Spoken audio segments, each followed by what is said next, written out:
மகனே, இந்த பூமியில இருக்கும்போது உனக்கு நிறைய வாய்ப்பு கொடுக்கப்பட்டது.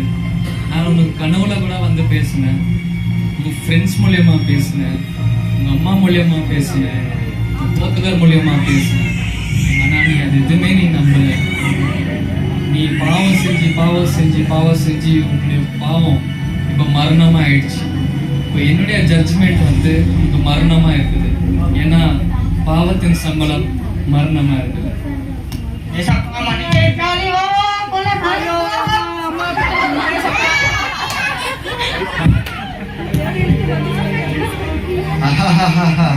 நான் எவ்வளவு சொல்லியா அவன் கேட்கல. இப்ப பாரு, ஒரு சொட்டு தண்ணி இல்லாம போயிட்டு நரகத்துல எப்படி வீந்து கிடக்குறான். எப்படியோ ஏதோ எங்க ஏசப்பா என்ன மன்னிச்சிடுவாருப்பா. எனக்கு ஒரு பயமும் இல்லை. சாத்தானே, நீ யாரு? ஆண்டவரோட மன்னிப்பு கேட்டேனே. நான் மன்னிப்பு கேட்டேன். ஏசப்பா காப்பாத்துமா. மகனே, உனக்கும் அதேதான். இந்த உலகத்துல இருக்கும்போது உனக்கும் அநேக வாய்ப்பு கொடுக்கப்பட்டது. நீ வந்து இந்த குளிராவும் இல்லாம அனலாவும் இல்லாம நீ வெதவெதப்பா இருந்த. ஒண்ணு சாத்தான் பக்கம் இருந்திருக்கணும், இல்லை என் பக்கம் இருந்திருக்கணும். ஆனா நீ வெதவெதப்பா இருந்ததுனால உன்னை என்னால மன்னிக்க முடியாது. உன் ஃப்ரெண்டு கூட சொல்லியிருப்பாங்க, நீ வந்து இந்த தப்பு நீ செஞ்சுட்டே இருந்தனாக்கா ஏஸ்பா வந்து உன்னை வாந்தி போட்டுடுவாரு அப்படின்ட்டு. அதனால இப்ப என்னுடைய ஜட்ஜ்மெண்ட் வந்து உன்னை நரகத்துக்கு அனுப்புறது. ஐயோ நான் என்னவோ நினைச்சேனே. பாதியா இருந்தா ஆண்டவர்கிட்ட போயிடுவேன்னு நினைச்சேனே. இதே போல நீங்க கூட பாதியா இருக்காதீங்க, முழுமையா ஆண்டவர்கிட்ட இடுங்க.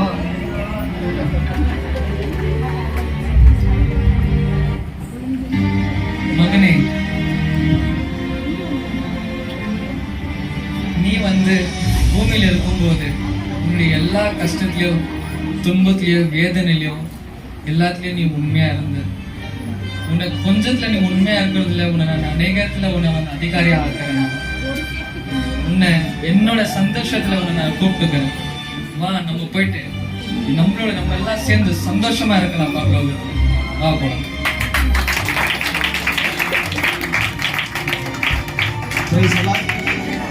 புரிஞ்சுச்சிங்களா? இதுதான் ஜட்ஜ்மெண்ட். இது ஒரு நாடகமா இருந்தாலும் இது ஏசப்பாவுடைய வார்த்தை. ஸோ ஒரு நாளைக்கு இந்த உலகத்தில் நீங்கள் ஏசப்பா ஏற்றுக்கலாம், முழுமையாக ஏற்றுக்கணும். இந்த பாதியாக ஏற்றுனா ஒரு நாளைக்கு அவர் வாந்தி பண்ணி போடுவார், கண்டிப்பாக நரகத்துக்கு போகும். அதனால் முழுசா நம்ம ஆண்டவர் ஏற்றுக்கிட்டு நம்ம மனசாட்சி நம்மளே குச்சி குற்றம் சொல்லக்கூடாது.